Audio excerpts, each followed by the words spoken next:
اس کہانی کا تعلق دلی سے ہے۔ یہ وہ دور ہے جب ہندوستان کا مغلیہ حکمران اورنگزیب تھا۔ یہ وہ دور تھا جب اورنگزیب دکن میں تھا۔ وہ 1680 کے بعد سے دکن میں ہی رہا ہے۔ اس کے ساتھ اس کا وزیر اعظم اسد خان بھی تھا۔ اورنگزیب کی غیر موجودگی میں دلی کا گورنر عاقل خان تھا، جو کہ بڑا سینئر بیوروکریٹ تھا، جو 1681 سے لے کے 1696 تک دلی کا گورنر رہا۔ آئیے اب قصے کی طرف چلتے ہیں۔ مرزا تفرق خان یہ وزیر اعظم اسد خان کے نواسے ہیں، جو انتہائی بدماش اور لفنگے ہیں۔ اسد خان مغلیہ حکومت کے وزیر اعظم ہی نہیں، بلکہ یہ ممتاز محل کے بہنوئی ہوتے ہیں، یعنی ہمارے رشتے میں اورنگزیب کے خالو ہوئے۔ اس طرح یہ خاندان بہت زیادہ طاقتور تھا۔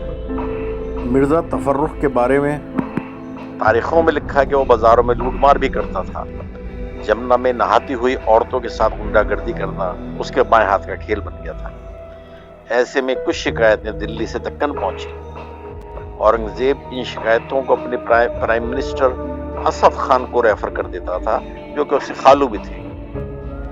لیکن ایک بار تو حد ہو گئی۔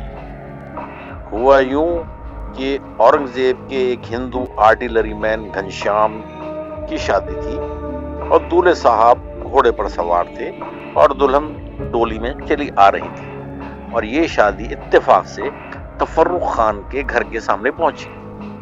اچانک اس پر تفرق خان کے گندوں نے حملہ کر دیا اور ڈولے کو اٹھا کر اندر لے بھاگے، اور اس بات کو لے کر بہت جھگڑا پھیلا، بلکہ مارکاٹ بھی مچ گئی، اور بہت سارے لوگوں نے اس تفرق خان کا گھیراؤ کر دیا۔ اب مغل ایڈمنسٹریشن حرکت میں آیا۔ دلی کے صوبے دار عاقل خان نے تفرق خان کے گھر سپاہی بھیج دیے، اور ایک خواجہ سرا کو، یعنی جو اس دور میں ایک رواج تھا، اس کو قمر النساء بیگم کے پاس، یعنی جو تفرق خان کی ماں تھی اور اورنگزیب کی دیکھا جائے تو رشتے میں بہن تھی، کو بھیجا، اور وہ عورت واپس منگا لی گئی۔ لیکن یہ معاملہ ذرا نازک تھا۔ جب اورنگزیب کے پاس شکایت پہنچی تو اس نے فرمان میں یہ لکھا کہ تفرق خان کے مکان کو 50 آدمی فوراً گھیر لیں، اور وہ نالائق چوہے کی طرح کہیں نکل کر نہ بھاگ جائے، اس کو قید کر دو، اور ہاں، اس کی ماں قمر النساء اس کی محبت میں اگر آئے تو اس کو بھی لال قلعے میں قید کر دو، لیکن عزت کے ساتھ، کیونکہ وہ میری خالہ کی لڑکی ہے، اور اس کو بھی اپنے بیٹے کے ساتھ قید کر دو۔ اب اسد خان کی باری تھی۔ وہ مغل امپائر کے چیف ایگزیکٹو تھے۔ اسد خان دلی کے گورنر عاقل خان کو ایک فرمان لکھتے ہیں، جس میں اس نے یہ لکھا: تم میرے پرانے دوست ہو، اور ہماری دوستی شاہجہاں کے وقت سے چلی آ رہی ہے۔ مہربانی فرما کے اس باجی کو اپنے سامنے بلاؤ، اور 50 کوڑے جن میں کانٹے لگے ہوں تم اس کو مارو۔ یاد رہے، یہ وہ خطرناک کوڑے ہوتے ہیں جو کہ آدمی کو خون کر دیتے ہیں۔ اسد خان نے لکھا: یہ کانٹے جب اس کے بدن میں گھسیں گے تب میرے دل کے کانٹے باہر آئیں گے، یعنی میں نے جو دکھ اٹھایا ہے، جو میرے دل میں کانٹے لگے ہیں، وہ باہر آئیں گے۔ اسد خان نے ایک ڈرافٹ بنا کر فائنل مہر لگانے سے پہلے اورنگزیب کو دیا۔ اورنگزیب بولا: ایک طرف خدا نے رعایا کی ذمہ داری مجھ پر دی ہے، اور یہ میرا فرض ہوتا ہے کہ میں ان کی جان اور مال کی حفاظت کروں۔